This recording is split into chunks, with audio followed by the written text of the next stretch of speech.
부모님한테서 10억을 받아서 아파트를 살 수가 있는 거죠. 그래요?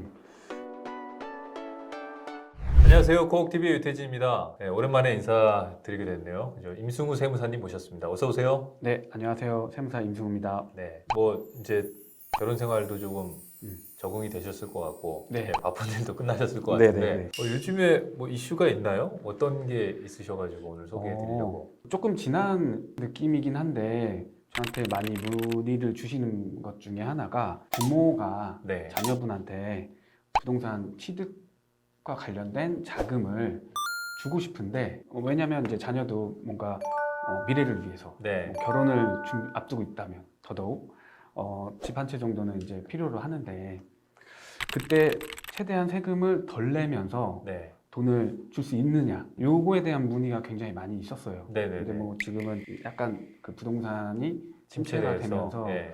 분위기에 이게 맞는지는 모르겠는데 네. 하도 문의가 많아서 음, 이걸 한번 이제 공유해보고 싶다 해서 가지고 왔습니다. 그러시군요. 그러니까 문의가 가장 많은 걸 이제 가지고 오신 것 같은데 준다 그러면 어쨌든 증여한다는 거잖아요. 그렇죠. 증여할 때 세금이 없을 수가 있는 거라는 말씀인 건가요? 제가 표현은 준다라고 얘기는 했지만 네, 빌리는 쪽으로 네, 해서 최대한 세금을 절세하고 네, 그러니까 증여세를 덜 내고 네. 또는 증여세를 안 내고 그걸 토대로 내가 부동산을 취득을 한다. 부모 자식 간에 돈을 그러니까 음.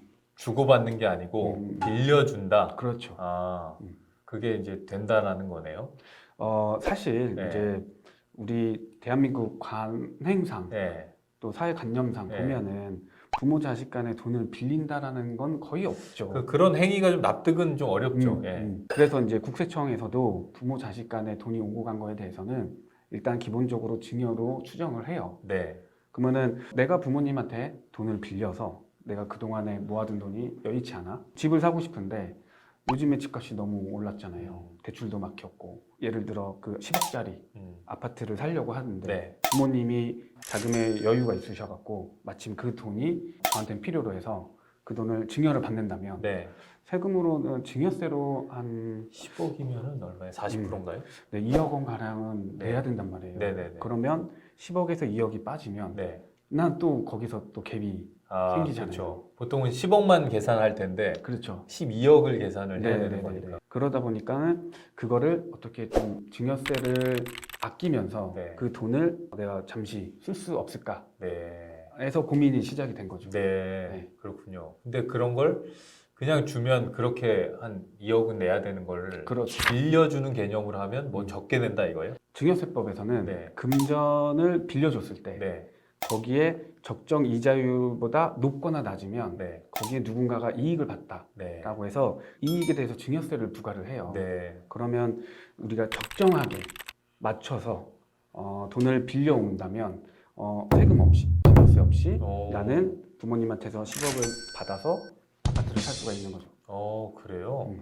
구체적으로 그러면 어떻게 해야 돼요? 뭐 그냥 빌려줬다 이래버리면 문제가 될 것 같고 그렇죠. 서류상에 어떤 작업이 필요할 것 같은데. 일단은 기본적으로 국세청에서 만약에 이제 저에게 소명이 오거나 조사가 나왔을 때 네.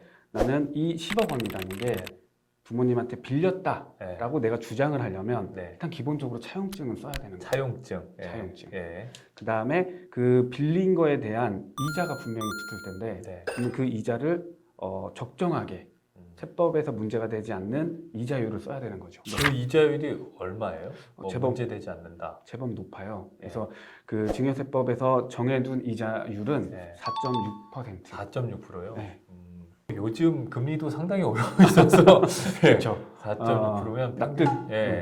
납득이 될 만한 네. 이자율 같은데. 근데 이제 제가 앞서 말씀드렸지만 금전을 빌려오는데 네. 무상으로도 빌려올 수 있잖아요. 네네네. 근데 사실 무상으로 빌린다면 국세청하고의 소명에서는 네. 무상으로 빌린 거가 아니잖아, 증여지 네네네. 라고 볼 거고 그래서 최소한의 이자 정도는 명기를 하고 그다음에 그 이자만큼은 지급이 돼야 되는. 그러니까 증여로 인정되지 않으려면 적정한 이자율은 내야 그렇죠. 된다. 그래서 이제 세법에선 4.6%인데 네. 내가 그거보다 좀 적게 쓸 수는 있잖아요. 그럼 뭐 3%를 적든 네. 2%를 적든 네. 그러면 4.6%와 그 3%의 차이만큼은 네. 내가 싸게 빌려왔기 때문에 네. 그것만큼은 증여세를 부과하겠다. 아, 결국에는 4.6% 내라는 얘기네요. 그렇죠. 아, 그렇군요. 네네. 이게 이제 저거네요. 그 법인에서도 대표님들에게 가지급금 발생시키면 네, 맞아요. 이자 내야 똑같아요. 되는 4.6%. 근데 이제 포인트는 저렴하게 빌려온 거에 대한 이익이 네. 1,000만 원이 넘지 않으면 네. 과세를 안 해요. 그래서 예를 들면 10억에 4.6%가 네. 세법상 적정 네. 이자의 이익인데 내가 그걸 4%로 적었다면 네. 4.6과 4%의 차익이 네. 1,000만 원이 안 넘어가서 네. 그거는 과세를 하지 않죠. 아, 그렇군요. 만약에 내가 4.6%인데 나는 2%로 적었다. 네. 그러면 2.6%의 갭 차이가 있잖아요. 네네네. 거기에 따른 이익이 2,600만 원. 네네.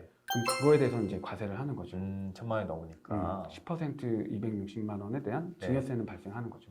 그거 내봤자 사실 뭐. 그렇죠. 네, 네.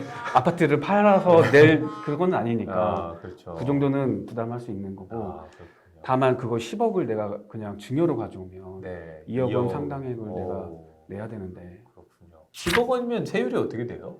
10억 원에 네. 증여재산 공제 5천만 원 네. 빠지면 9억 5천이고 네. 거기에 30% 아, 30%. 세율이고 네. 누진세액 공제 6천만 원이 빠지면 네. 증여세. 아, 그렇게 해서 2억이 나오는 거군요. 네. 예.